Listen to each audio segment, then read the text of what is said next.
ఎన్నికల్లో ఓటు హక్కును వినియోగించుకోలేదని తమ పార్టీ ఎంపీ తీరుపై బీజేపీ అధిష్టానం తీవ్ర ఆగ్రహం వ్యక్తం చేసింది.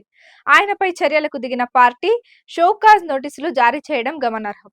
కేంద్ర మాజీ మంత్రి ఎంపీ జయంత్ సిన్హా గత కొన్ని రోజులుగా బీజేపీతో అంటి ముట్టనట్టుగా ఉన్నారు. ప్రస్తుత ఎన్నికల్లో ఓటు హక్కును కూడా వినియోగించుకోలేదు. 5 విడతలో జార్ఖండ్లోని హజారీబాగ్ లోక్సభ స్థానానికి సోమవారం పోలింగ్ జరిగింది. అయితే ఇక్కడ తన పార్టీ అభ్యర్థికి యశ్వంత్ సిన్హా కుమారుడైన జయంత్ ఓటు వేయలేదు.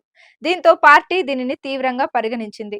వివరణ కోరుతూ నోటీసులు ఇచ్చింది. హజారీబాగ్ పార్లమెంట్ స్థానం బీజేపీ అభ్యర్థిగా మనీష్ జైస్వాల్ ను ప్రకటించినప్పటి నుంచి పార్టీ సంస్థాగత కార్యాచరణ, ఎన్నికల ప్రచారంపై ఆసక్తి చూపడం లేదు. కనీసం ఓటు హక్కు కూడా వినియోగించుకోవాల్సిన అవసరాన్ని కూడా గుర్తించలేదు. ఈ తరహా ప్రవర్తన వల్ల పార్టీ ప్రతిష్టకు నష్టం జరిగిందని జయంత్ సిన్హాకు పంపిన నోటీసుల్లో పేర్కొంది. నోటీసుకు 2 రోజుల్లోగా వివరణ ఇవ్వాలని స్పష్టం చేసింది. అయితే ఈ నోటీసులపై సిన్హా ఇంకా స్పందించలేదు. బీజేపీ ఎన్నికల యంత్రాంగం సర్వే నిర్వహించి గౌతమ్ గంభీర్, జయంత్ సిన్హాలకు ఈసారి సీట్లు ఇవ్వకూడదని నిర్ణయించినట్లు ఆ పార్టీ వర్గాలు పేర్కొన్నాయి. 2019 ఎన్నికల్లో హజారీబాగ్ నుంచి జయంత్ సిన్హా కాంగ్రెస్ అభ్యర్థి గోపాల్ సాహుపై 4.7 లక్షల ఓట్ల భారీ మెజారిటీతో విజయం సాధించారు.